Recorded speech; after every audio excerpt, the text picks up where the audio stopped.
You all join palms and repeat after me.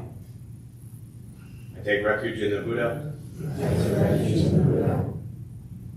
I take refuge in the Dharma. I take refuge in the Dharma. I take refuge in the Sangha. I take refuge in the Sangha. Keeping the palms joined.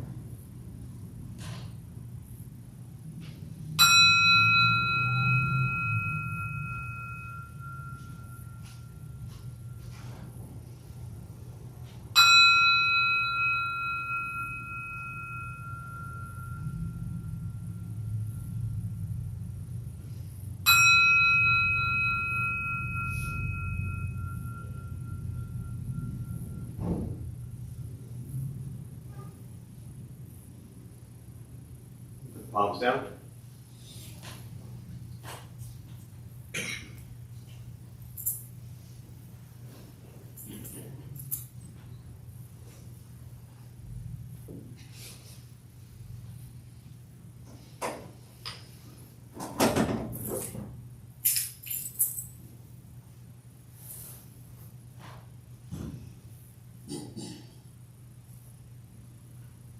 Good morning, everybody. Nice to see you all here. Thanks for showing up. There's a piece to Buddhist practice that I think very often gets overlooked. And interestingly enough, there's ways in Buddhist teachings that this kind of practice comes out, but I think not so directly, at least, in the way that we tend to use the word, at least in the English language I'm speaking about, and it's discipline. And it's such a critical piece of Buddhist practice, and one that is, I find very often, especially with kind of newer, by newer I mean like 20-year practitioners, is overlooked. Discipline is just overlooked in Buddhism. And I have probably 7 weeks worth of ideas that I could speak to as to why I think discipline is overlooked in Buddhist practice. But one very brief one I'll share now is that very often, not everybody, we all come to meditation, Buddhist practice for different reasons, different ways, different times in our lives and things like that. But very often it's because things just aren't going well in some area of our life, and so we're looking for, ultimately people I find often run to this stuff as an escape. And it's a good escape to run to. But as most of you have heard me talk about pretty regularly, Buddhism shouldn't be used as an escape, ultimately. That's kind of the gateway to get you into it. I'm going to escape to Buddhism. It's better than escaping to many of the other things we escape to. But when we're in kind of this place of escaping and running away from and seeking refuge somewhere, this concept and idea of discipline doesn't usually sit well with most people. Because discipline, even in the word itself, and everybody, again, responds to the word discipline differently, but discipline doesn't usually sound nice to people. When discipline comes up in our lives, and this is such a broad generalization, but it's usually not referenced in this way as like a fun, pleasant thing. Right? Either you're being disciplined for something, or discipline requires a lot of what? Effort, work. And again, most people come to Buddhist practice because they don't want the effort, they don't want the work. They just want to show up somewhere and have somebody push a button and be like, yo, you're going to be all right. It's like, here's the magic pill and everything's going to be fine and you'll feel better because you did your Buddhist stuff today. And you'll feel even better than that when you tell everybody that you did your Buddhist stuff today. So all these endorphins just get piled on, It's one of my favorite things, and, as always, my apologies in advance to anyone who this hits directly. But it's one of my favorite things around Buddhist circles is like the kind of the Buddhist resume that you often hear around places like this. Well, this is where I practice, and this was my Zen center, and this is how many years I've been doing it. And then we just go on and on and on and talk about all the Buddhist things that we've done, and yet we're still just sitting there completely miserable. So, once in a while somebody doesn't like hearing that because that's them, and, it hits too close to home. But as most of us know, those things that hit close to home are there for a reason, and that's what we have to work on. So, that's my fun and joy, is to get to point out the things that might hit close to home and actually force you to practice. Which brings us back to discipline. Discipline isn't fun. It's not pleasant. But suffering sucks. And ultimately, people come to Buddhist practice to suffer less. And there is no escaping in Buddhism the absolute important piece of having discipline. Physical, mental, and emotional discipline. Buddhist practice is a training, period. It is a training. Anyone ever trained for anything? Who's run a marathon before? How much training did that take? Anyone gone through, any sort of educational program that took a long time, like 3rd grade? Military service, all these things, boot camp, they require tremendous discipline, and they're painful, and they hurt, and they're not fun, but they're there for a reason. So Buddhism, to me, is about finding discipline in your life. Discipline with the choices that you make. The things you think, the things you say, and the things you do. This is discipline, right? To just gather a bunch of Buddhist places and things that you do and build your Buddhist resume of how long you've been at a Zen center and how many retreats you go on and how many people you meditate with. Those things, they mean nothing. The question is, where's your discipline in your life? So, for me, always with this stuff, I introduce Buddhist practice to actually help myself and others create changes in our lives so we can enjoy life. And if you haven't kind of pondered this idea of discipline within Buddhist practice, if you're hearing this for the first time, then I suggest you ponder it. If you've heard this, before from me, then it's kind of a reminder to check in with yourself and say, okay, where is my discipline in life? Where is my discipline with Buddhist practice? You know what else people don't like to do? We don't like to follow what? Directions. Yeah, directions too. I heard all that at the same time. Give me a couple others. Orders. What else? Rules. I was going for that. In my head, I was thinking rules. But yes, directions and orders are definitely there. All those things, directions, rules, and orders. No, we want to do this Buddhist thing and just make everything okay. The time of the Buddha, there was so many rules, so many directions, and definitely orders. But we have a adverse reaction to those things. I don't want rules. I don't want directions. I don't want order. I just want to continue to make terrible choices and then go to a place and have everybody tell me it's all impermanent, so it's okay. Right? And the laughter says, you get it. You understand. So this is your reminder. Bring discipline into your life. And I'm not even talking about Buddhism. I'm not talking about being disciplined and making sure that you meditate for an hour a day. I'm not talking about making sure you're disciplined with reading a Buddhist book or a sutra an hour a day. Because then that's just going to be one more thing you've added to your Buddhist resume that says, okay, I put in my 2 hours of Buddhist time, right? Like you're going to get a little, ribbon, like maybe we should pass out like Buddhist merit badges or something. For how many hours you do, we'll give you like another little ribbon or something. But discipline in the areas of your life that actually led you here. Because that's what this is about. The suffering that you experience on a day-to-day basis. And seeing if you had more discipline in those areas of your life with the choices you make and what you consume and the places you go and how you have conversation. If you had discipline in those areas, those are the areas that are causing your suffering. If you change those areas, then you begin to practice Buddhism. I've always been convinced one can practice every single thing in Buddhist teachings without knowing anything about Buddhism. I've met a number of people over the years that know very little if nothing about Buddhism, and I would consider them the greatest Buddhist practitioners I've ever known, without knowing anything. You know? So, explore in your mind how discipline plays out for you in your life and where you lack it.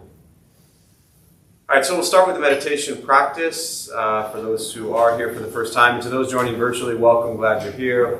Feel free to say hello as you are. Joe, Benton, nice to see you guys. For those who are maybe joining for the first time, with the meditation practice, nothing's going to happen to you. Right? You're not going to float away. You're not going to have any mystical, magical experiences. The mind that races all day long is not going to shut off. Don't judge your practice, meaning don't ask yourself, is this working or not working? Are you doing it right or wrong? We're just going to sit, we're going to breathe. You'll hear sounds inside, sounds outside. This is life. Life is filled with chaos, and this practice is learning to get quiet and still within all the chaos. Posture, you just want to be comfortable. If you're on a cushion, it helps sliding to the front third often, pushing the stomach forward, up at bench or chair, however you're seated. Also just trying to sit up straight if comfortable, relaxing the shoulders if comfortable. Hands are on the knees or lap, whatever works. If you need to move, simply move. If you need to cough, simply cough. You don't need to hold it in. If you're sick, please go home. I will guide us as we begin, and we'll settle into a little bit of silence.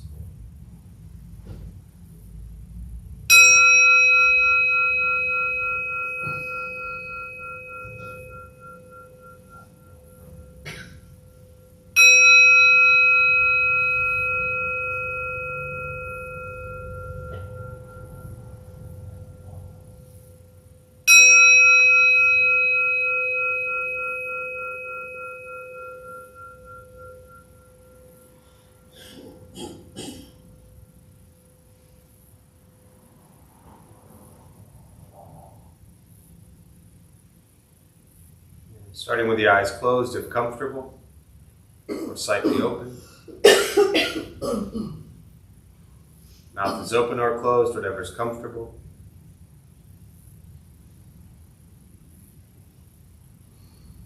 We'll start with taking 3 deep breaths slowly.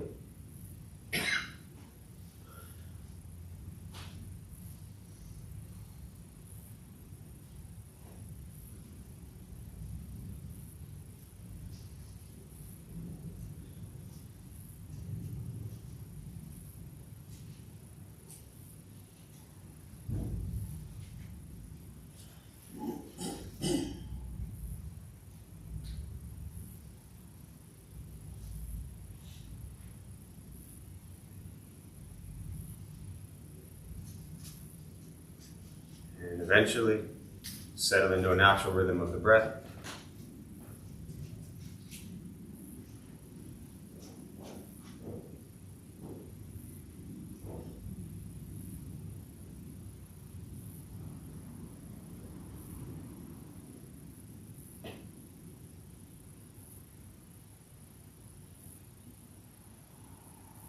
Noticing the mind as it wanders, jumping from thought to thought.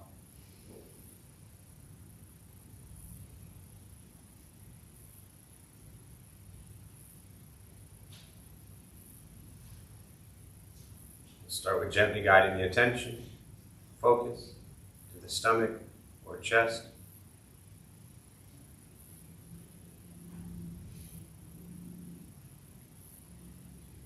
Breathing in, feel them rise.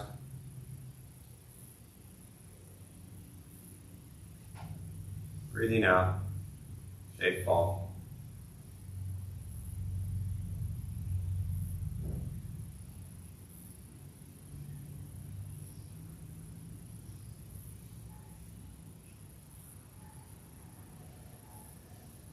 Simply continue this practice, observing sensation of breath.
As the mind wanders, lost in thought, recognize it.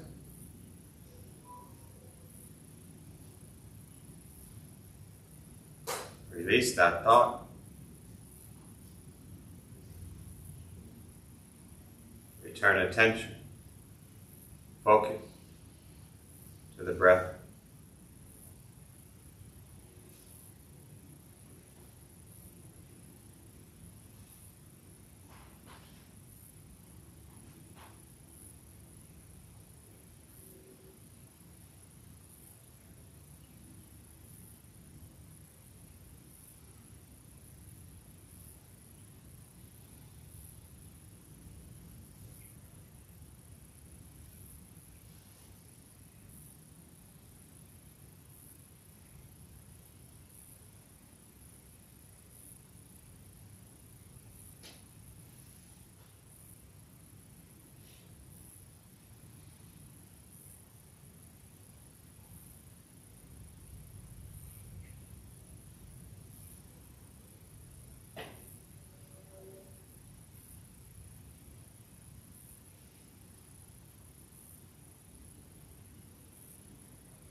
letting go of expectations,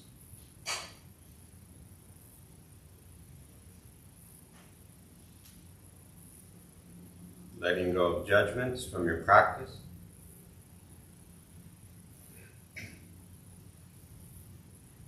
just sitting, breathing.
Learning to be comfortable in stillness,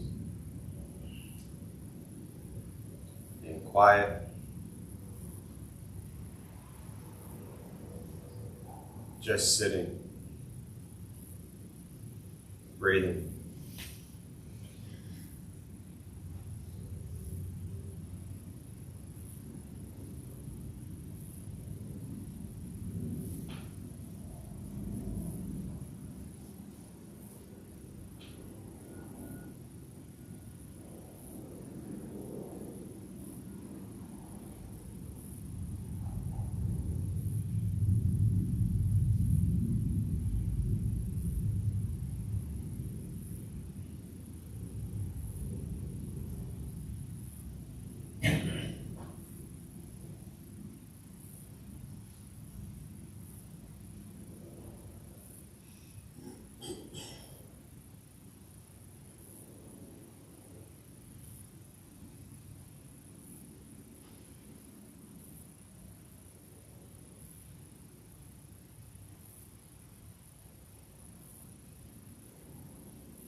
with the body still, rested.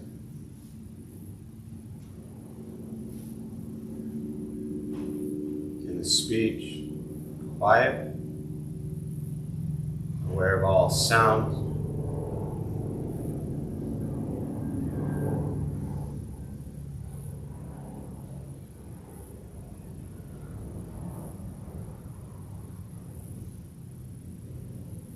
And the mind learning to settle.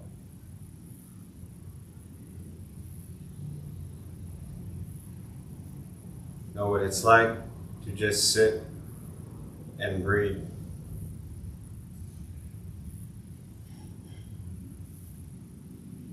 Knowing with each breath, there's nothing else to do.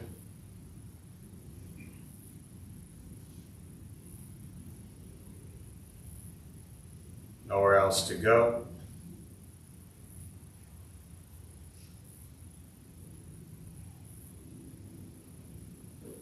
And no one else to be.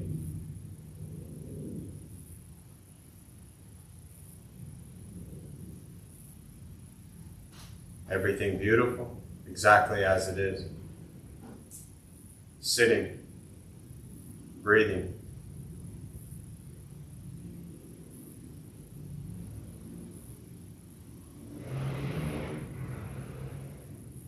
And once again, taking 3 deep breaths, slowly.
And when ready, slowly open the eyes.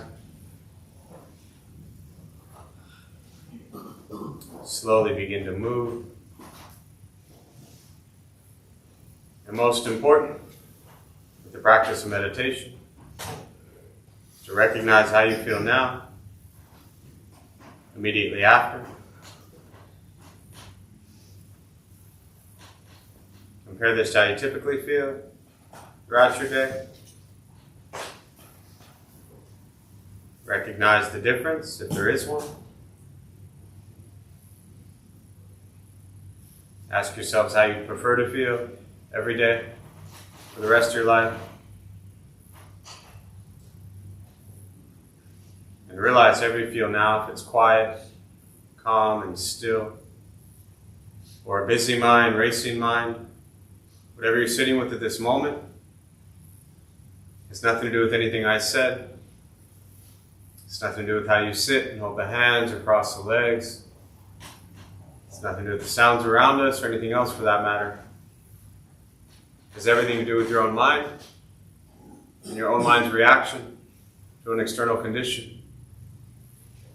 This is what the Buddha called pratitya samuppada, means dependent origination. This is the basis of the Buddha's awakening. The word Buddha simply means awakening. He was a human being, no different than any one of us, but began to understand why he suffered, why he got angry, sad, depressed, stressed, anxious. He began to understand the causal relationship of all phenomena. And what that means, very simply, for all of us, regardless of where you come from or what you believe in or where you think you're going, your whole life is filled with things that happen, and we react. More stuff happens, more reactions. That's it. That's what we get. This practice is learning to be with life as it arises. And very often, as we know, the things that occur in life are not pleasant.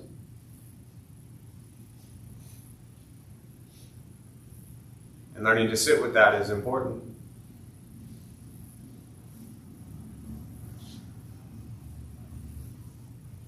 Meditation is free. Buddhist practice is free. It's sitting, breathing, becoming aware of what you think, what you say, and what you do.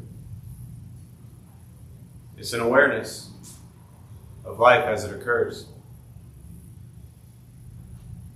And too many people spend the majority of their life trying to run away from life as it occurs, looking for some other person or place or thing to make everything better. If I had this, if I had that, if this person did this, if this person did that. It's a constant seeking and searching and craving and desiring for something that will make us happy. And this practice is beginning to recognize that everything you need to be happy you already have, which is life. That's it. Will there be pain? Absolutely. Will sadness be there? Absolutely. Challenges, difficulty? Absolutely. Also, tremendous joy and happiness and excitement. This is life.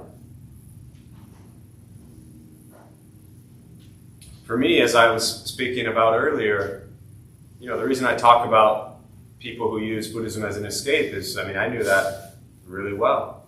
That's what it was for me when I first started. Nothing else seemed to bring me happiness. All the stuff, all the money, all the whatever that all brought, that was supposed to bring me happiness. If this thing was in my life, if this person was in my life. So then I ran to Buddhism and thought, well, if Buddhism is in my life, then I'm going to be happy. And then I realized that was just a way of living my life. That Buddhism and meditation in and of itself were not going to make me happy. No place, no walls, no temple, no monks, no nuns, no masters were going to make me happy. The only thing that was going to make me happy and pleasant and peaceful was myself. But most people don't realize that. So we keep searching and searching and searching. One more book, one more Buddhist thing, one more whatever, and then we'll get there. No. Sit down, look in a mirror, and realize you are looking at everything you have to be happy. That's a hell of a lot cheaper, too, than most of the things people spend money on to find happiness. If you don't have a mirror, let me know. I'll get you one. So, I understand the mindset, and I'm not even suggesting that that's right or wrong or good or bad. It is what leads most people to Buddhist practice, to escape to the thing. But for me, I find it my absolute, I wouldn't say responsibility, but it is my practice to share to the best of my ability the understanding of Buddhist teachings, which has taught me you cannot escape to anything. And you must look with what you have, which is actually quite a bit. You have a lot. If anything, it's begin to figure out why what you have in your life already, why does that not bring you joy? And what you ultimately realize is it's not even about what you have in your life bringing you joy. It's literally just your perception and shifting your mind and gratitude and appreciation for what you have in your life. That will bring you joy. That's it. So, with that, I'll pause and just open up to questions, meditation, Buddhist practice, anything you're sitting with. And again, to those who are joining virtually, welcome, glad you're here. Thanks for saying hello. Feel free, if you have questions, to put them in the chat box. I'll do my best to respond. And we'll use the rest of our brief time for questions.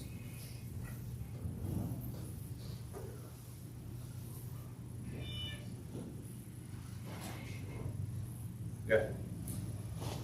What do you have to say about a situation sometimes in meditation where you, I think, enter a kind of pre-sleep hypnagogic state where suddenly you realize that your brain's been talking a nonsensical story, and then you come back to better consciousness?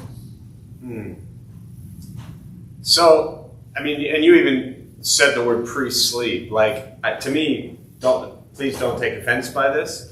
It sounds like you're just falling asleep. Truly, which is what I couldn't even tell you how many people are doing during meditation.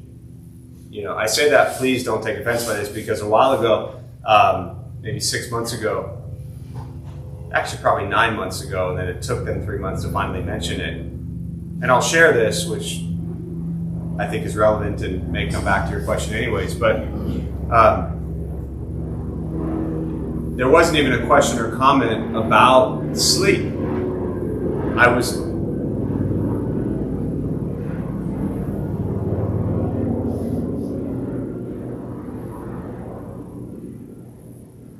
talking about, at that time, again, this is probably 9 months ago, the importance of meditation being a concentration and focus on the present moment and staying alert. And similar to what I talked about earlier, the meditation isn't, again, this isn't relevant to you, but the meditation isn't the escape, that it's actually present time awareness of what's happening in this moment. And very often in meditation, what people are doing is they're falling asleep, which I'm a fan of sleep. You know, I mean, one of my favorite Zen teachings is when hungry, eat, when tired, sleep. So the great Zen masters have given us all permission to sleep. So I'm a big fan of sleep, but I want us all to be careful about sleeping and thinking we're meditating. So I was talking about that, and nobody asked a question. About 3 months later, I got a message from somebody who'd been around for years, and they said that they took offense to what I said. And I asked the person, I said, wait, did you ask a question about falling asleep? They said, no. I said, did I have any knowledge that you may have been asleep? They said, no. I said, so clearly what I was saying wasn't directed at you, but the person felt that it was directly attacking them. I had no idea who it was or that they were even asleep, you know? So often when we feel attacked, it's because, hey, yeah, maybe I am sleeping, and maybe now I feel like I'm failing. So I bring this up because what I'm about to say is, if you're falling asleep, fine, fall asleep. I don't think there's some like pre-conscious state. I think there's just, we're falling asleep. I can't speak to your exact experience, obviously, because I don't know your exact experience, but from what you described, it sounds like you're starting to fall asleep, a sound or thought or something, you know, the mind is starting to go into dreamland, and then a sound or a thought or something brings you back. Which is, you know, I don't know, probably what's going on to a third to maybe half the people in this room. And let's be honest here. How many of you start to fall asleep in your meditation? Let's say I'm doing a practice on morality today, and we're talking about, do we lie or not lie? So this is your moment of truth. How many of you start to fall asleep in meditation? Okay. Half the hands in this room are up. Another moment of truth would be, how many of you start to fall asleep in meditation but are so afraid to admit it? And there's a whole group of them also, because they're starting to fall asleep. They're afraid to admit it because they don't want to feel attacked, you know? So, yeah, I think you're just falling asleep, and I think that's great, and I hope you have a good nap. And, you know, if you wake up and you're here, beautiful. Yeah. For me, from a Zen practice, which is, you know, my practice, the meditation isn't with eyes closed, it's eyes open. And so one way to actually not fall asleep during meditation is to keep your eyes open. And from the look on your face, maybe you've never tried that, done that. Yeah, so you can all, if you've never done this, I'll kind of walk you through a brief way to do it. You can try this. So everybody close your eyes for a minute. And then open them slightly, just to where if you're in a chair, you're seeing maybe the lower back of the chair. If you're on a cushion, you're seeing maybe a foot or two in front of you. Open your eyes to where you're just looking off the edge of your nose, not at your nose, you'll get dizzy, but off the edge of your nose to about a foot or 2 feet in front of you. And you're looking at the floor, the chair, whatever you're at. So if I were to look at you like this, you all look right now like your eyes are closed, but they're actually open. This is, in the Zen practice, how we train the mind. when we close our eyes in meditation, you can all open your eyes again or you're going to start to fall asleep. When we begin to train the mind in meditation, we're not going to sleep. We're actually trying to, what is this Buddhist practice is about? It's about doing what? Waking up. And I think it's a really funny thing that Buddhist teachings is about waking up. Most people enter Buddhism to meditate, and when they meditate, they just fall asleep. Again, beautiful. Love sleep. I'm a big fan. The reality is most people don't get enough sleep. So if you close your eyes and after 3 minutes you start to fall asleep, you're not in some deep meditative state most likely. You're just exhausted. You didn't sleep well, and you're like, oh, I'm finally in a calm, quiet, peaceful place, and I can just go to sleep. So that's why I'm a fan of sleeping. But it should tell you something about the way you're living your life, which says, I got too much stress, I got too much anxiety, I can't sleep, I'm in a panic mode, I look at my phone for 3 hours before I go to sleep, whatever it is. So if you close your eyes in meditation and 3 minutes in you're falling asleep, that's a huge indication that something else is going on. So these are really, but coming back to the eyes open practice, again, meditation isn't running from things or escaping from things, it's being open and aware. So for me as a practitioner, when I lead this meditation, my eyes are not closed, they're open the entire time. If I closed my eyes for 20 minutes sitting up here, I'd probably fall asleep. I used to lead like 40-minute meditations, this is many years ago, and I would go at like 7, 8 o'clock in class at night, group of therapists, they'd just been working with people all day. And I used to do a different type of meditation. I was leading a kind of more of it's just a different practice. We were doing a body scan, and I would do a 40-minute meditation, and all of a sudden I was like, okay, shoulder, and I started falling asleep. I was like, where are we? I would forget where we were at. And then I realized that nobody else knew I was asleep, so it didn't even matter. So, yeah. Try the eyes open practice and see how that works for you. Come to the present moment. Yeah. Have you ever practiced with your eyes fully open, or have you always? Over the years, I've kind of very small amounts done some visualization practices with tankas and things like that. Tibetan teachings using ritual objects or items to focus on. I've done it over the years on and off, not even on and off. I've done it at times over the years, more to kind of get an idea of what that was like so I could speak to it just a little bit. But it was never anything for me that I connected with, because what I felt, my mind is very active, as is most. My mind goes 1,000 miles an hour. And if I'm staring at an image, then all of a sudden I'm just creating a story about the image. If I'm staring at just a spot on a wall, for me, I'm less likely to create a story about the spot on the wall unless I hate walls or I don't like the color. There's still the opportunity to create stories. But visualization practices are really wonderful. Guided meditations, guided imagery, things like that can be really wonderful, beneficial, and helpful. But for me, it's still kind of like taking you down little dreamland, And ultimately, if we sit silently for 5 minutes with our eyes open, staring at a spot on the ground, what are we stuck with? The spot on the ground and ourselves. And that's usually what we're running from, not the spot on the ground, ourselves. So, yeah.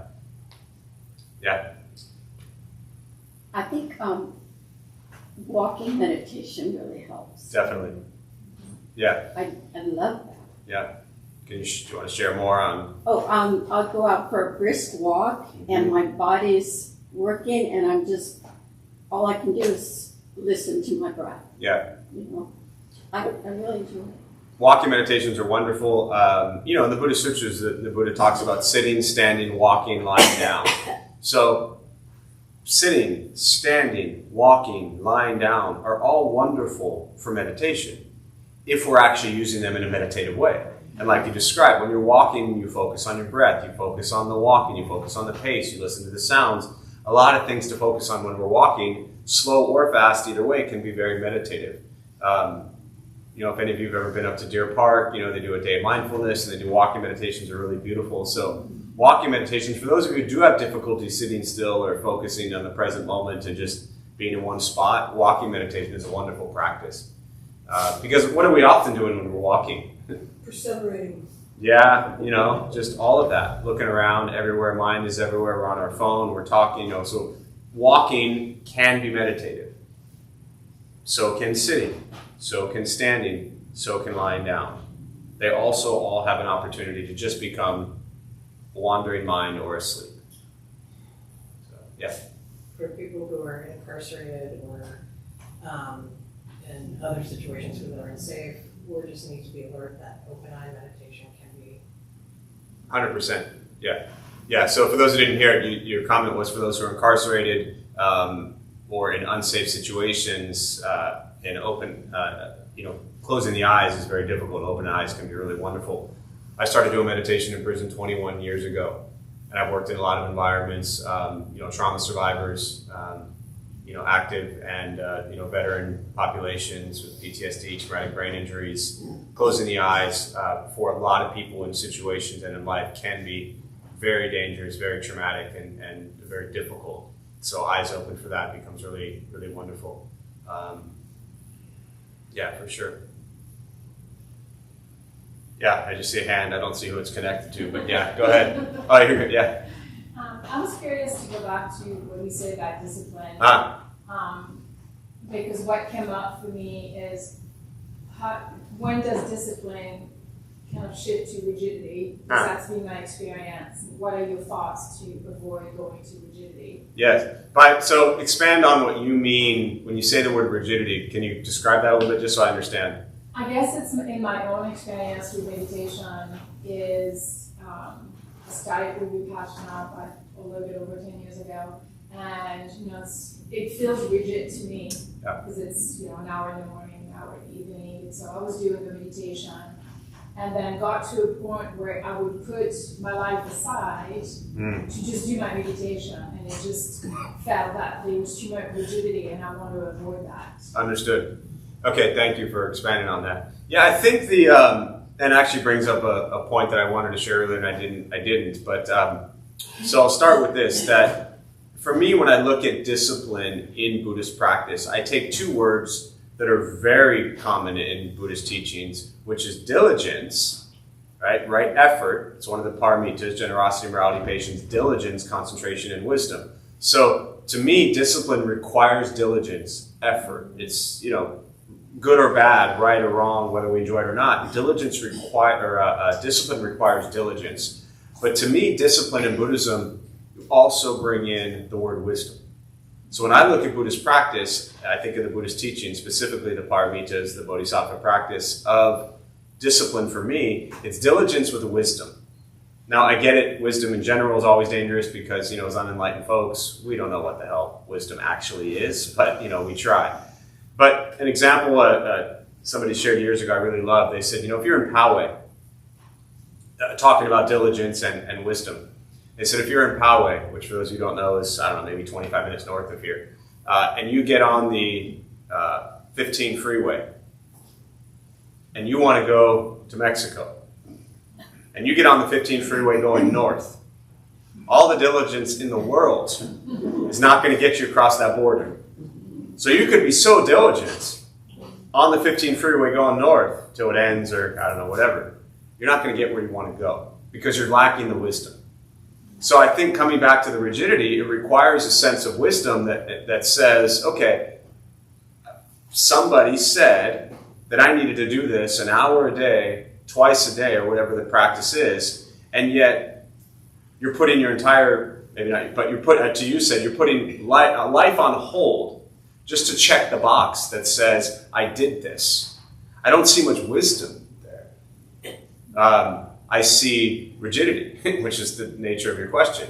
And then when we're in that place, it might not be pleasant and joyful. And again, this practice isn't just about being pleasant and joyful, but we should bring being pleasant and joyful into our lives using Buddhist practice. So if something in Buddhist practice like that is bringing just kind of this unpleasant feeling of I'm setting my world aside just so I can check the box that says my Vipassana teacher said I should do it, this twice a day. I don't see the wisdom there. If you did 20, it's just an example, if you did 20 minutes twice a day, Your life's probably not going to be much different, but maybe there's 40 minutes to pay attention to things that also matter. Because all the people in our lives and places in our lives and things in our lives that matter, they don't really give a crap if we need to sit another 40 minutes. They need us. So for me, and Chogyam Trungpa, the great Tibetan Buddhist teacher, talks about meditation, book titled actually Meditation in Action, addresses this a lot, where it's about bringing meditation, which we think is kind of this moment to just sit with us, which is important. But then what do we do with that? So those 40 minutes, you could easily be meditation in action, helping, caring, practicing generosity and compassion towards others. Sitting, standing, walking, lying down doesn't mean just those 4 things. To me, I believe it's a metaphor for telling us that meditation can play out in so many ways in our lives. So, yeah. There's a question here. Let me read it first. So there's a question here that says, I was talking to a friend about anger this morning, and she wanted to know what Buddhism has to say about it. Would you please give us some information about this? Thank you. Yeah, so Buddhism says anger sucks. It tells you, and you know Martha, I've talked about this a lot, because anger was what led me to Buddhist practice to begin with. But in Buddhism, very just fundamental, technical Buddhist teachings, 4 noble truths. The first one, life is suffering. Discomfort, angst, dissatisfaction. The word is dukkha, so it doesn't mean all life sucks. It just means we're going to struggle a lot in our lives. Again, if you're here Saturday at 11 o'clock, you know that. The second noble truth is the cause of suffering, often referred to as the 3 poisons. Sure, it's craving and attachment, things like that, and desire, but it's greed, anger, and ignorance. So, basic Buddhist teachings will tell you that one of the causes of suffering is actually anger. And the practice of overcoming anger is to practice compassion. So if we recognize greed in our lives, we practice generosity to cultivate generosity. If we experience a lot of anger in our lives, we practice compassion to cultivate compassion. If we experience a lot of ignorance in our lives, we practice wisdom to cultivate wisdom. As I alluded to earlier, who knows what ultimate wisdom is, but I don't know about you, I really know when I'm being ignorant and dumb. So if I do that less, then by default, that's a greater sense of wisdom. So I don't kind of aim for what is this ultimate wisdom? I focus on where's my ignorance and try to do that less. But with anger, it really is a root cause of our suffering. And very often it's about people and places and things that we have no control over. And I also want to say that, or it's from 40 years ago and we're still angry about it, or it hasn't even happened yet and we're still angry about it. But I also want to always point out with this that, especially if you're hearing for the first time this kind of, if you're hearing for the first time that anger causes suffering, very often one might default to, well, aren't there things in life that I should be angry about? This doesn't say that you should be okay with all just the horrific, disgusting things that go on in the world. Working with anger doesn't mean that, the injustices that occur on a moment-to-moment basis in our lives, it doesn't mean that we should be okay with that. It means we should fight hard with compassion to change social injustices in the world. Racism, not okay. Sexism, not okay. Right? Homophobia, not okay. But to be angry at the people who practice and bring this into our lives doesn't help. It just creates more anger and hatred in a situation that's already filled with so much anger and hatred. So the practice is to recognize this anger as it's arising, realize why it's there, and work to transform it into compassion. And to me, Thich Nhat Hanh, this is where the kind of phrase engaged Buddhism really comes from. It's what he was so brilliant at, and as I always say, walking alongside Martin Luther King and saying, look, we're going to fight, but we're going to fight with love and compassion, not with hatred and anger. And very often we respond to things we don't like with hatred and anger. Again, that just creates more hatred and anger. So anger is not, I don't like to look at anything in Buddhism as good or bad. For me, is it harmful to ourselves and others, or is it beneficial to ourselves and others in a place of practice? So I hope that's helpful. Anything else before I close? All right, so we'll join palms as we close. May the benefit of this practice be shared with all beings in all directions. May all beings be at peace. May all be free from suffering. May any merit gained from this practice be transferred to Laura Walsh during her time of rebirth, and to Carla and Brenda during their time of suffering. May all beings be at peace. May all be free from suffering.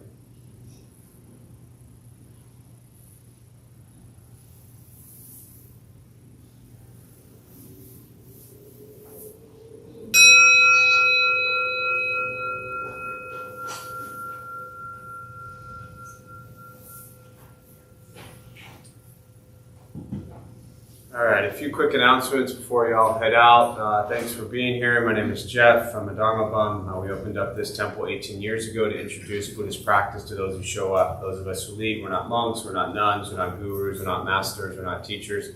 We're just practitioners. We do our best to take our unenlightened view of Buddhist teachings and put it into terms that hopefully make sense to those who show up. Every night we have different practices going on, led by different people. A few new things going on I'll mention in a minute, but every Thursday, 4:30, we have a food redistribution program. I still think it's one of the best things around here. We prepare gourmet vegetarian meals, also known as peanut butter and jelly, and we feed people who sleep on the street. So anytime you lack gratitude and you think your life sucks and you just don't have anything, go feed people sleeping on a sidewalk, and it tends to put things into perspective. And if it doesn't work, then just keep showing up until it kind of cuts into some of that sense of ego that we carry.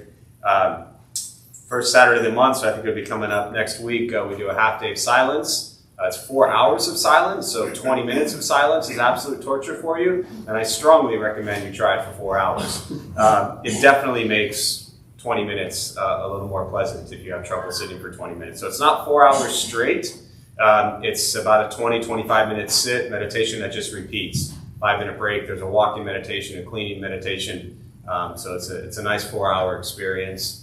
I definitely don't recommend keeping your eyes closed for most of that. You'll have a nice 4 hour snooze on a Saturday morning. If you want to do that, fine, go right ahead. Nobody checks you anyways. But we do have a couple new things coming up. Bob, it's been a few weeks now, but Bob has been leading Wednesday nights on and off for a while. Is back. We also have a Zen practice Wednesday nights downstairs. Ken is leading. Thursday nights, it will start this week. Bonnie, who did our Engaged Buddhist training program, as well as our Women's Buddhist Leadership program, we're starting a new class this Thursday. We're setting Dharma Bum Basics aside. This will also be in a circle format for those who really like kind of that discussion format, but it's called Becoming Bodhisattvas, which is the title of Pema Chodron, many of you know, on her translation of the Bodhisattva way of life. So it's from an incredible teaching, incredible lineage, incredible text. And Bonnie has a lot of real in-depth experience with that practice. So she'll be leading meditation and discussion around the Bodhisattva way of life. That'll be every Thursday now at 7 o'clock. We also have a social sangha event tomorrow. Eric and Lita, do either of you want to announce anything? Feel free. I can't see you. Go ahead. Tomorrow we are going to the Living Coast Discovery Center down in Chula Vista. We're meeting, so if you want to carpool, we're meeting here at, before 12:30. We're leaving at 12:30 sharp. So we can get to the parking lot around 12:45. And then feel free to go directly there. We're meeting at 12:45 at the parking lot, and then there's a shuttle that takes you to the center. And then just to summarize, the Living Coast Discovery Center is a 501c nonprofit zoo and aquarium located on the wildlife refuge on the San Diego Bay. So it's basically our coast.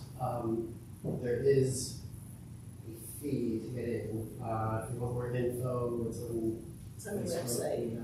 If you look in that menu and go to programs, DBT programs, it's social sangha, and click on that, and it will give you all of this. I just like to put a plug for it. I did that a lot. It's well worth a while. Nice. And if you have questions, Eric and Lita are here. Oh, sorry. Go ahead. Yeah. If you have questions, you're going to talk to Eric or Lita. So thank you all. Buddha viewers there. If you need anything downstairs, feel free to help straighten up the temple. We appreciate it. Thanks all.